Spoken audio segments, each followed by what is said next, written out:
everyone, this video is the part of our premium content. अगर आप economics से related किसी भी एग्जाम की तैयारी कर रहे हैं, B it academics B it competitive, चाहे आप इकोनॉमिक्स ऑनर्स कर रहे हैं या एमए कर रहे हैं, किसी भी यूनिवर्सिटी से, UGC NET, economics optional, Indian economic service, इन सब कोर्सेज की प्रिपरेशन आप हमारे ऐप के साथ कर सकते हैं. For more detail check out the link in the description. हमारे जो ऐप है उसका लिंक आपको डिस्क्रिप्शन में मिल जाएगा. For more free content, you can download the app or you can directly WhatsApp at the given number below and enjoy the lecture. Indifference curve. What is indifference curve? देखिए, curve से मुझे मतलब पता है कि कुछ ग्राफ से लेना देना है, क्योंकि मैंने आपको डिमांड कर्व भी बताया था. जब मैंने आपको डिमांड पढ़ाया था तो मैंने बताया था जहां भी कहीं शेड्यूल आए तो इसका मतलब है वो टेबल है, और जहां भी कोई कर्व आए तो मतलब कहीं ना कहीं आपकी ग्राफिकल रिप्रेजेंटेशन की बात हो रही है. ठीक है, तो इंडिफरेंस कर्व है, ग्राफ है. अब ग्राफ किस चीज का है? ग्राफ तो बहुत सारी चीजों का हो सकता है ना. तो बेसिकली ग्राफ है तो 2D होगा. ठीक है, 2D से मतलब कोई भी दो चीज वो रिप्रेजेंट कर रहा होगा. तो जब हम इंडिफरेंस की बात करते हैं, इंडिफरेंस का क्या मतलब है? ऐसी चीज जिसके बीच में कंज्यूमर को फर्क ना पड़े.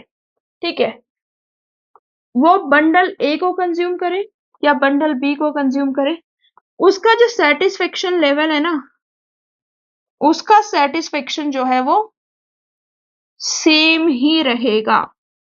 उसका सेटिस्फेक्शन जो है वो चेंज नहीं होगा.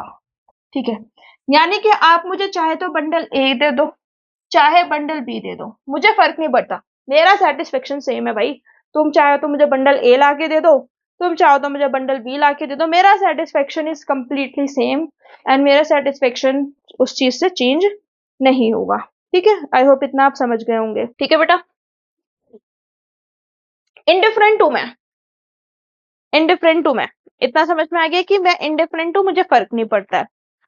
सो इंडिफरेंस कर्व क्या है? बेसिक टूल है माइक्रो इकोनॉमिक्स का, हिक्स-एलेन्स ने दिया है जैसे मैंने बताया. तो सबसे पहले हम डेफिनेशन की बात करें तो व्हाट आर इंडिफरेंस कर्व. मैंने जो भी आपको कॉन्सेप्ट समझाया ना, इसी से इसकी डेफिनेशन भी निकल जाएगी. इंडिफरेंस कर्व है, indifference curve is the curve which represents combination of goods which give same satisfaction to the consumer. ठीक है, तो indifference curve is a curve. What is indifference curve? Indifference curve is a curve which shows goods which give same satisfaction to which give same satisfaction to consumer. मैंने जो उसका नाम था उसका break down करके आपको बताया ना कि कर्व मतलब ग्राफ होगा, इंडिफरेंस मतलब सेटिस्फेक्शन सेम रहेगा. अब इस चीज का क्या मतलब है? इस चीज का क्या मतलब है कि सेटिस्फेक्शन सेम रहेगा? ठीक है, सेम सेटिस्फेक्शन से एक चीज और हमको समझ में आती है कि कंज्यूमर इनडिफरेंट है. इनडिफरेंट का मतलब उसको कोई फर्क नहीं पड़ता उन सब चीजों से. ठीक है, आप उसको ए बंडल दे या बी बंडल दे, उसको उन सब चीजों से कोई फर्क नहीं पड़ता, उसका सेटिस्फेक्शन जो है वो सेम रहेगा. फॉर एग्जाम्पल एक मैं शेड्यूल ड्रॉ करती हूँ. ठीक है, दो इंडिफरेंट शेड्यूल जो है वो मैं आपको ड्रॉ करके दिखाती हूँ. ठीक है, ठीक है, इंडिफरेंट शेड्यूल में बनाती हूँ, good X and good Y. Indifference curve की डेफिनेशन क्या बताती थी आपको? इंडिफरेंस कर्व की डेफिनेशन बताती है कि एक ऐसा कर्व जो कि हमें डिफरेंट बंडल्स ऑफ गुड्स दे रहा है, लेकिन उन डिफरेंट बंडल्स ऑफ गुड्स में मेरा सेटिस्फेक्शन सेम है. मैं इनडिफरेंट हूं कि मैं उनमें से कोई भी अपना बंडल को कंज्यूम करूंगा. क्यों इनडिफरेंट हूं? क्योंकि मुझे सेटिस्फेक्शन जो है सेम मिल रहा है. अब लेट्स से अगर मैं x की 1 यूनिट को कंज्यूम कर रहा हूं और y की मैं 12 यूनिट को कंज्यूम कर रहा हूं, तो मुझे एक लेवल ऑफ सेटिस्फेक्शन मिल रहा है. ठीक है, अब फॉर एग्जाम्पल मैं अगर गुड्स एक्स का कंजम्पशन बढ़ाना चाहूं तो मेरे को क्या करना होगा? सबसे पहली बात तो गुड वाई का कंजम्पशन जो है वो कम करना होगा। क्यों? क्योंकि मेरे पास बजट कंस्ट्रेंट है, मैंने बताया था। मैं अनलिमिटेड नंबर ऑफ चीजें तो नहीं खरीद सकता। तो अगर मुझे एक एक्स का कंजम्पशन बढ़ाना है तो मुझे वाई का कंजम्पशन कम करना पड़ेगा। ठीक है, तो लेट्स से मैंने एक्स का कंजम्पशन 1 यूनिट से बढ़ाया, तो मैं वाई का कंजम्पशन कम करूंगा। वाई का कंजम्पशन मैंने लेट्स से 4 यूनिट से कम किया। नाउ मेरे को और गुड एक्स चाहिए, तो मैंने इसका कंजम्पशन बढ़ाया।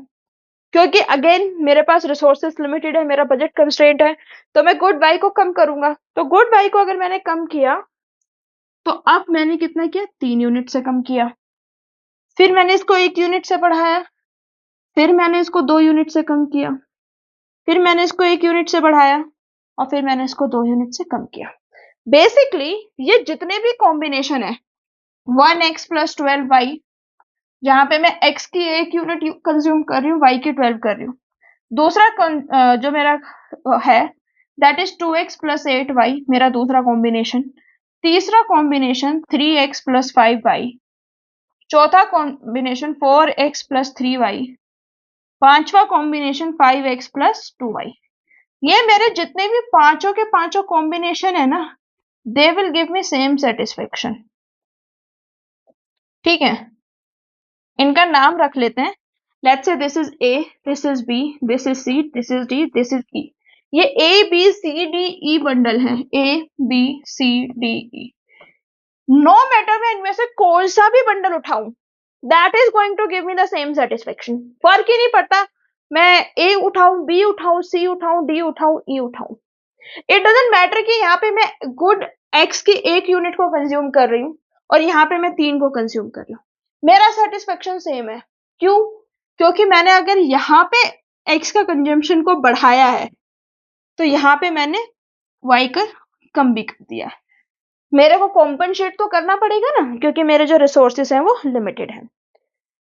तो इंडिफरेंस शेड्यूल से एक बात समझ में आई। सबसे पहले हमने इंडिफरेंस कर्व की डेफिनेशन समझी, that indifference curve is a curve which gives bundle of goods, alternative different bundles of goods, which gives the same satisfaction to the consumer. ठीक है, समझ में आ गया? एक इंडिफरेंस शेड्यूल से ही समझते हैं, अननेसेसरी मैस क्रिएट करने की कोई जरूरत नहीं है। अब ना हम इसको ड्रॉ करते हैं बेटा, इसको ड्रॉ करते हैं। जब हम इसको ड्रॉ करेंगे ना तो काफी सारी चीजें जो हैं वो हमें क्लैरिटी मिल जाएगी। तो लेट्स जस्ट ड्रॉ इट।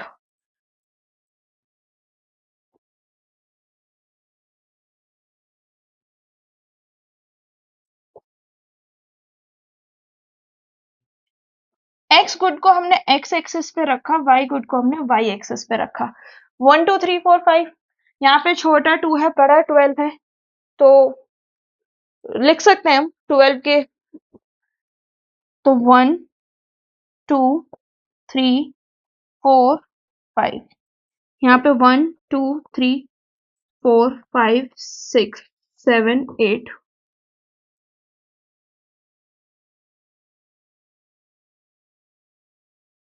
यहाँ पे 2 2 का गैप रख लेते हैं, 2 4 6 8 10 12। ठीक है, नाउ लेट्स स्टार्ट ड्रॉइंग। इसको ड्रॉ करना शुरू करते हैं। तो पहला कॉम्बिनेशन क्या है? एक्स एक्सिस पे 1 एंड वाई एक्सिस पे 12। एक्स एक्सिस पे 1 एंड वाई एक्सिस पे 12, दिस इज ए। ठीक है, देन हमारा सेकंड कॉम्बिनेशन क्या है? एक्स एक्सिस का 2 एंड वाई एक्सिस का 8, दिस। देन 3 एंड 5, एक्स का 3 और इसका 5। Then 4 and 3, 4 and 3। Then 5 and 2, this is 5 and 2. Now let's join this.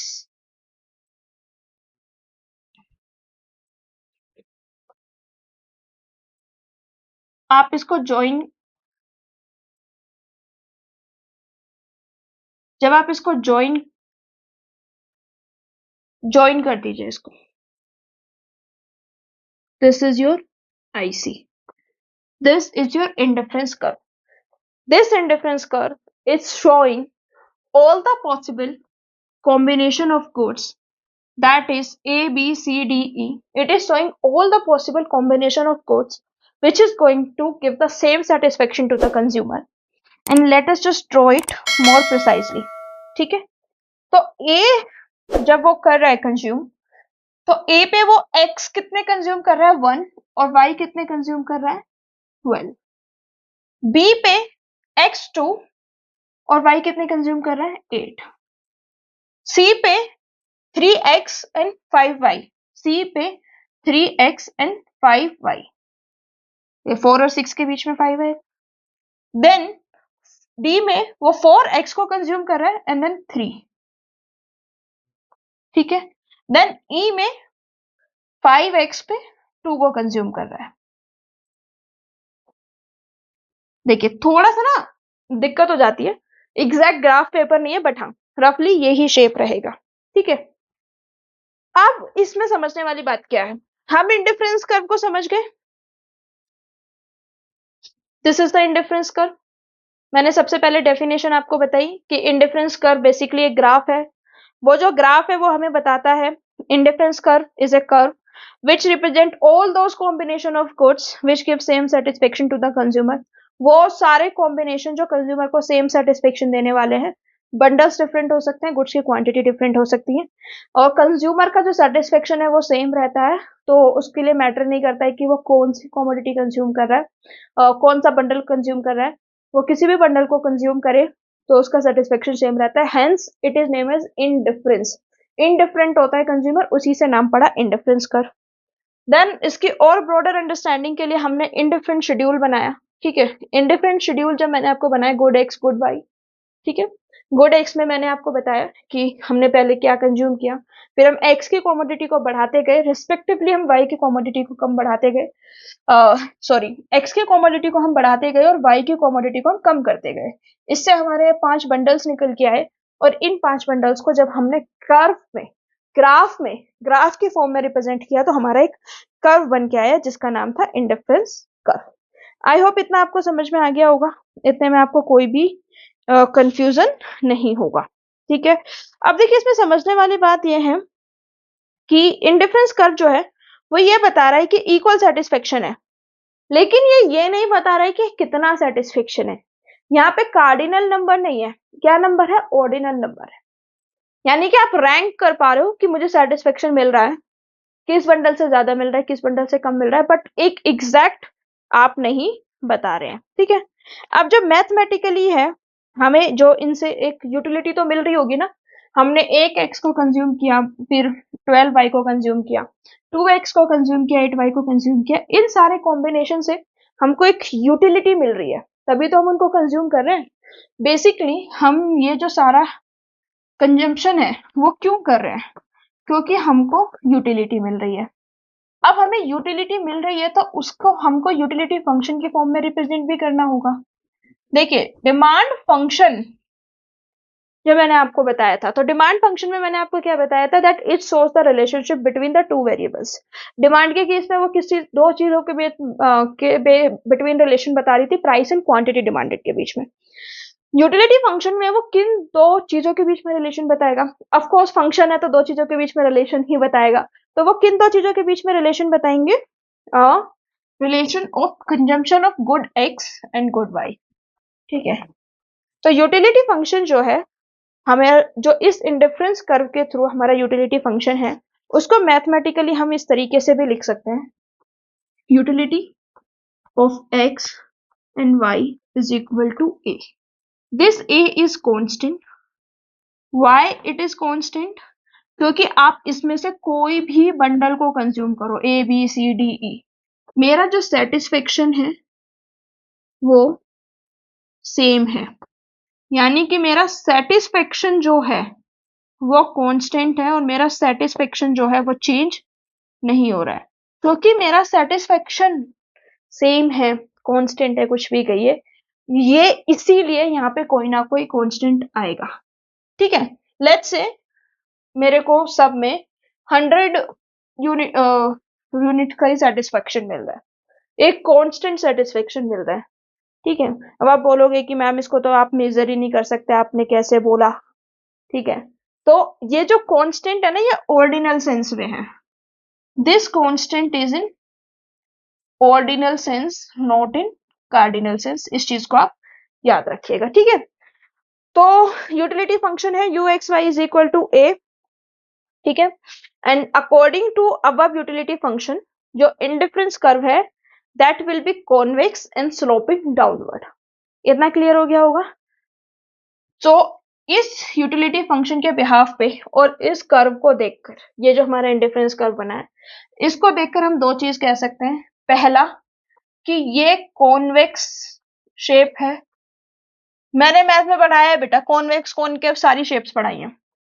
दूसरा कॉन्वेक्स शेप, और दूसरा क्या है, यूटिलिटी फंक्शन जो है वो एक तो मेरा कॉन्वेक्स शेप में है और दूसरा डाउनवर्ड स्लोपिंग है। डाउनवर्ड स्लोपिंग का क्या मतलब है, जैसे आप लेफ्ट से राइट की तरफ मूव करोगे तो कर्व आपका नीचे की तरफ आता जाएगा। जैसे आप, ये लेफ्ट है ये राइट है, ऑब्वियस सी बात है। जैसे आप यहां से यहां मूव करोगे ना तो आपका कर्व नीचे नीचे ही गिरता जा रहा है, ऊपर की तरफ मूव नहीं कर रहा है, तो it is known as the downward slope.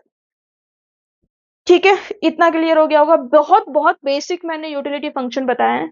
Utility function मैंने यहाँ पे सिर्फ इसलिए बताया ताकि आप यूटिलिटी फंक्शन को इंडिफरेंस कर्व से कनेक्ट कर पाओ। हम आगे क्लासेस में जो आईईएस के बच्चे हैं उनके लिए यूटिलिटी फंक्शंस पर बहुत डिटेल में डिस्कशन करेंगे और ये देखेंगे कि यूटिलिटी फंक्शन किस तरीके से आपके कंज्यूमर इक्विलिब्रियम को इम्पैक्ट करता है। ठीक है, तो आप बिल्कुल टेंशन मत लीजिए, अभी बिल्कुल बेसिक बताया है मैंने। इंडिफरेंस कर्व से ही एक हमें कॉन्सेप्ट समझने में आना चाहिए। इंडिफरेंस कर्व से रिलेटेड ही एक और कॉन्सेप्ट है, दैट इज इंडिफरेंस मैप। वो भी हमको समझ लेना चाहिए। इंडिफरेंस मैप, पहले हम कर्व की बात कर रहे थे तो उसमें केवल हमें एक कर्व शो बात, जब हम मैप की बात करते हैं ना तो हम बहुत सारे कर्व्स की बात करते हैं। बेसिकली इंडिफरेंस कर्व जो है वो बहुत सारे इंडिफरेंसेस कर्व को मिलके बनता है। ठीक है, तो what is indifference map, consumer के जितने भी टेस्ट एंड प्रीफरेंसेस हैं, कंज्यूमर के टोटल टेस्ट एंड प्रीफरेंसेस को अगर हम ग्राफ पे शो कर दें तो जो सेट ऑफ इंडिफरेंस कर्व्स बन के आएगा that will be known as indifference map. समझ में आया? बहुत सिंपल है। इंडिफरेंस कर्व में हमने क्या देखा कि गुड एक्स और गुड वाई के बीच में कंज्यूमर इंडिफरेंट है, कंज्यूमर को सेम सेटिस्फेक्शन मिल रहा है और उसकी यूटिलिटी कांस्टेंट है। ठीक है, इंडिफरेंस में क्या है कि कंप्लीट डिस्क्रिप्शन की बात कर रहे हैं हम, वहां पे हमने किसी एक गुड को लेके बात की, एक्स और वाई को लेके बात की। ठीक है, यहाँ पे हम क्या कर रहे हैं, complete description of consumer's taste and preference, जो कि हम इंडिफरेंस कर्व पे रिप्रेजेंट कर रहे हैं। ठीक है, क्योंकि अब हम 2D ग्राफ में बात कर रहे हैं तो 2D ग्राफ में हम क्या करते हैं कि एक इनफाइनाइट नंबर ऑफ पॉइंट है। ठीक है, लेट्स से ये जो ग्राफ है हमारा इंडिफरेंस कर्व का, इसमें इनफाइनाइट नंबर ऑफ पॉइंट्स है, बहुत बहुत बहुत सारे पॉइंट्स हैं, इसमें तो कोई कंफ्यूजन नहीं है। तो जितने भी इनफाइनाइट नंबर ऑफ पॉइंट्स है, हर एक point different combination of goods X and Y बता रहा है। ये एक अलग different combination of X and Y बता रहा है, ये एक अलग बता रहा है, ये एक अलग बता रहा है, ये एक अलग बता रहा है, ये एक अलग बता रहा है, ये अलग बता रहा है। तो they are telling you the different combination of goods and X Y. तो इसी वजह से इंडिफरेंस कर्व भी होंगे भाई, जहां पे डिफरेंट कॉम्बिनेशन हो गए एक्स एंड वाई के, वहां पे इंडिफरेंस कर्व भी हो गए। ठीक है, तो जो इंडिफरेंस कर्व है that are equally desirable to each other. ठीक है, तो इंडिफरेंस कर्व जो है वो इंडिफरेंस कर्व जो इनफाइनाइट है, अगर हम उन सबको पूरा टेस्ट एंड प्रीफरेंस को रिप्रेजेंट करना चाहें that will be represented by indifference map. एक बार मैं इसको बना के दिखा देती हूँ आपको।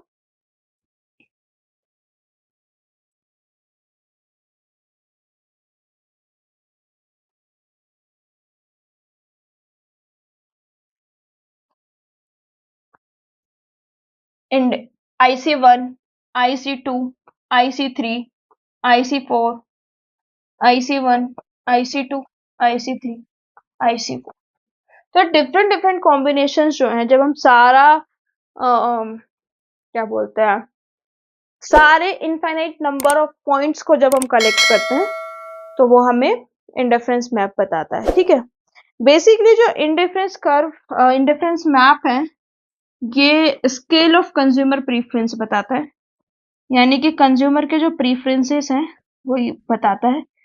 और इसमें दूसरी बात ये है कि हायर आईसी जो है, higher IC gives more satisfaction.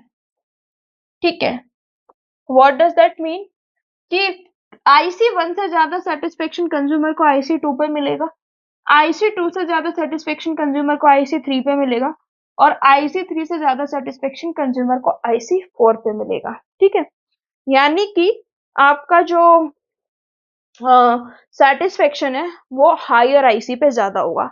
Higher IC पे ज्यादा क्यों होगा?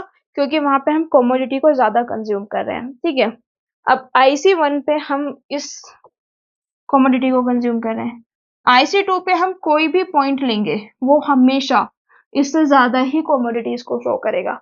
और हमने एक अजम्पशन मानी थी, मोर इज बेटर, यानी कि हम जितना ज्यादा कमोडिटी को कंज्यूम करेंगे हमारा उतना ही ज्यादा सेटिस्फेक्शन होगा। कंज्यूमर थ्योरी, कंज्यूमर प्रीफरेंसेस ये मानती है दैट मोर इज बेटर। ठीक है, आई होप इतना आपको क्लियर हो गया होगा, इतने में आपको कोई भी कंफ्यूजन नहीं होगा। ठीक है, that's it for today's lecture guys. I just hope कि आपको आज का वीडियो बहुत अच्छा लगा होगा। अगर आपको वीडियो अच्छा लगा है तो like it, share it, subscribe to the channel. Please subscribe करके जाइए, क्योंकि I have seen in my analytics कि आप लोग वीडियोस देख लेते हैं, सब्सक्राइब नहीं करते हैं। Please make sure to subscribe and hit the notification bell, ताकि नेक्स्ट टाइम जब भी वीडियो अपलोड करूँ वो जल्द से जल्द आपको मिले। I have target of finishing each and every topic of economics. Until next time, I see you again. Keep loving us. Thank you so much.